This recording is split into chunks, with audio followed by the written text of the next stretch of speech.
Welcome, and welcome back. It is Monday. It is the 2022 version of June the 13th. And you're back here with me, Sean Butler, and Bugsy Malone, who's right down here. Sorry for the break, guys. Spurs Talk Show took a week out last week. I had to. A couple of things cropped up in my personal life that caught me off guard with the distraction and with the time it would take to get those things back on track. And so I had to take a week off. Couldn't really get involved in the content. I do apologise. A lot of people have been reaching out to me saying, "Are you okay? Where are you? What's going on? How's Bugsy?" And so I just wanted to do this quick one today. I say quick, you never know how long it's going to take to get this one recorded. We're all good. We're back, baby. And if you are new here to Spurs Talk Show, then welcome. If you're not new here, welcome back. We apologise for that hiatus. Ladies and gentlemen, we've got a great show coming up this evening. I don't know if you remember, I said a few weeks back now, this channel, I've fallen in love with doing it, and we're going to take it a bit more seriously than I thought I would have done at the start. We're going to have more regular shows, try and have like a blend of different styles of show. We experimented last week with bringing the stats into play for the first time. I wasn't really a particularly knowledgeable person on how to read those stats and figure it out, and we did a show. Kuba, Will from THFC Rants, and myself, we sat down and looked at all of the left-sided centre-back options that we're targeted with, or connected with, and then compared them with each other, and also compared them with Ben Davies to see who, according to the stats, at least over a 2-year period, would look like the best value or the best option. And the results were really interesting on every meaningful metric that you would hope to see from a left-sided centre-back. Pau Torres was usually the bottom of the pile, and right at the top of the pile was Josko Gvardiol or Clement Lenglet. Bastoni was usually about third, and then Ben Davies and Sven Botman were kind of fourth and fifth. But Sven Botman was really just very good at certain things like heading, like head and shoulders, pardon the pun because he's so tall, but head and shoulders above the others in the areas where he was very good. But I don't think he would be a very good left-sided centre-back. Shut up. What are you doing? I think that we came to the conclusion that if he would be a good signing, but maybe more as a central centre-back, where he can just focus on being like a man mountain and let sort of two smaller guys who are better with their feet do the kind of offensive or the creative stuff from deep from the left or the right side. It's very interesting. So we're going to do more of them, right? So I'm getting off topic. We're going to do maybe not once every week, because I don't know how relevant that will be in the season, but certainly for the transfer window period, we're going to do some more of those. I'm also bringing in something called Monday Night Fight Night, or Fight Night Mondays. Not sure what I've called it, which is debuting tonight, where I'm going to bring on people who are, known throughout the online community as having controversial takes, being open-minded, being on the receiving end of cynicism or sometimes nasty comments or whatever in the chat. Not that we want that at all, but we're going to bring people in who like to have a stir with their takes on Tottenham, and we're going to do a series of these, and I hope it will be good fun. It's usually going to be 6 PM on Mondays, but tonight it's 8 PM just because of the availability of the two guys. It's going to be a good show. We've got Sava from Sava Talk Spurs, and we've got Alex Davies from Alex THFC coming to join me for a lot of games. Some Would You Rather, some new games we're playing called Goodbye or Goodbye, and a few other bits and pieces. I'm going to try and find a fourth member to join us. Haven't decided who I'd like to balance the table out a little bit there, but make sure you tune in at 8 PM. And I'm also going to be hoping to do a regular show with Dave Harris from the Irish Hotspur once a week as well throughout the year, where we just do a tete-a-tete and go at it. Lots of things coming up, so stay tuned. Ladies and gentlemen, let's get to the business end of the show. So there's only one real talking point. There's two major talking points, I guess, in the last week that I haven't really delved into. Jed Spence is looking increasingly likely. Apparently it's 99% done and all this. I'm sure everyone's heard a million opinions on Jed Spence. You might even be aware of mine. If you're not, here's what it is. I don't mind the guy coming in if he is one of two right wing backs that are going to come in. I don't mind him coming in to be backup to somebody else, only if that's what Conte wants. But I'm not blown away by him whatsoever. Everyone points to the game against Arsenal in the FA Cup, where he did have a really good game. But for every one of those you can point to, there's probably 7 or 8 different games in the Championship against Championship level teams where he did the sweet FA. I'm also not a massive fan of the way he comes across on Instagram, and he's all a bit very flashy and I don't know, Dele Alli type, bit of a poser, which I think is all good if he's someone probably breeds off of confidence, right? If he's feeling really confident, he probably plays well. But is he also someone where if the confidence gets taken away, then maybe he falls away? He's unproven at Premiership level, right? He's a Championship player thus far. All you can really say is he's a Championship level player at best. And I don't know if I want to have, my right wing back situation next season being the same as it was this season, the best of whom probably won't play until Christmas. I don't even know if he'll recover from that injury. I've had medial ligament injuries, dislocated my knees like 4 or 5 times in my youth, and it's never really the same after. It's not like a hamstring injury that kind of will always repeat go, but the confidence that you have in your knees is never quite there for me, or never really recovered for me. And speaking to lots of people that played rugby with me when I was growing up who had the similar injuries, you never really are 100% confident that your knees are have recovered. So it's a big question mark into what sort of Doherty we're going to see. I know he didn't dislocate his knee, but essentially the same injuries were caused. So it's a big question mark over him.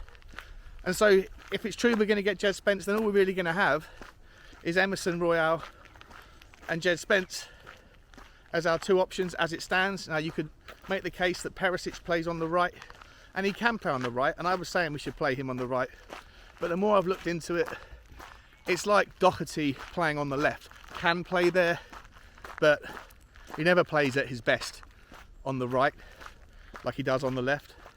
And so you don't really want to have to rely on Perisic to be on the right. But I don't know, for me, I don't see there's that much difference between Jed Spence and Emerson Royale. Emerson Royale can learn to improve his defending. His attacking play. He can learn. He's young. We've already got a young player. If I'm honest, if you say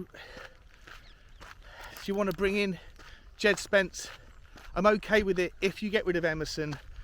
But then I don't really see the point of doing the flip anyway. But if you want to do that, fine. But I don't want Jed Spence to be a starter next year, unless he comes in and absolutely smashes it and proves myself and everyone that doubts him wrong. And then awesome. But I don't want him to be our if the 3 names we start with at right wing back next season are Emerson, Jed Spence and an injured Matt Doherty, we haven't solved that problem, in my opinion. But like I say, it's looking, according to all reports, it's looking like it's the one Conte wants. So, I mean, he knows better than me. Bugsy, go get your ball. Go get your ball. Your ball. Ball. Go. Thank you. She's going to go find her ball. And the other news that's come out, Richarlison. Split decision on this one for most people. Half the community are like, yeah, if it's what Conte wants, Conte gets. For me, it's like, even if Conte wants. Did you get it? Good girl. She's so good with that. He scored 11 goals. 11 goals. 4 of them penalties, so 7 goals. Because he's not going to score those penalties next season, because Harry Kane will take them. So he's got 7 goals, a handful of assists, and Everton want, apparently today, according to Fabrizio Romano's podcast last night, 75 million euros. So 10 million euros a game. Sorry, 10 million euros a goal, sorry. And some people are saying, yeah, but he did that in a struggling Everton team. He kept Everton up. You know, he's brilliant. Well, if you want someone that has done better in a team that's struggled even more, why don't we go and get Emmanuel Dennis, Nigerian from Watford, 24 years old, 10 goals, 6 assists, valued at £7 million according to Transfer Market. He also wants to leave Watford because they're going down. You know, Watford really struggled last year, and yet he did that in less minutes. His goal per minute ratio was better than Richarlison's, and I'm not sure if he took the penalties for Watford. I'm not entirely sure about that one. I have to check, and if he did, I don't know how many penalties were of the 10. I should really have checked that out, but sorry about that. So for me, like, a part of the show we're going to have today, I'm sure there'll be some controversial opinions on this one, is Richarlison, you know, a goodbye, or do we say goodbye to that transfer rumour? 75 million euros for a guy that's going to play, what, 30% of the minutes available at most? Yes, he can play across the front three, but you know, he's not that fast, he's not that tall, he's 6 foot, he's fairly strong, but I don't think he uses his physical attributes in as good a way as he could. He's not that quick with his feet, his skills are okay, not great. If you're going to pay 70 million euros for someone, and look, and maybe that's the sign of the market, right? Maybe that's the sign of the cost. But I think Darwin Núñez went for 70 million yesterday to Liverpool. 70 million euros plus 10 million or 12 million in add-ons, you know. But then a lot of people on Twitter are saying that Darwin Núñez is no good, that he's got the worst first touch in football and all this stuff. So we'll have to see about Darwin Núñez. I think the jury's out because he's young and he's done it in a, you know, not the best league, I guess. We'll have to wait and see. But maybe that just tells you that 75 million is the going rate for a player of Richarlison's level. But then I think, well, look, how much is Jesus going to cost? How much was Sterling cost? How much is Rafinha going to cost? I think Rafinha's got a release clause, unless that was just for relegation, which didn't happen. Well, that was like 40 million. Could you get Rafinha? Would you have Rafinha? Let me know in the comments. Rafinha or Jesus, or Sterling, or Memphis Depay. Remember that rumour? I spoke about him a few months ago. I love him. Really, really good player. And his stats are excellent. Excellent. His stats are basically, from memory, when he was in Lyon, I think it was Lyon, and when he was in Barcelona, over a long period and over hundreds of games, he's got like a goal every other game and an assist every 3 games. In 2 different leagues, across European competitions. Good player, done it at the highest level. But is he just like a glorified Bergwijn? You know, they kind of remind me of each other a little bit. You know, not just their nationality, but I don't know. So much to chew over.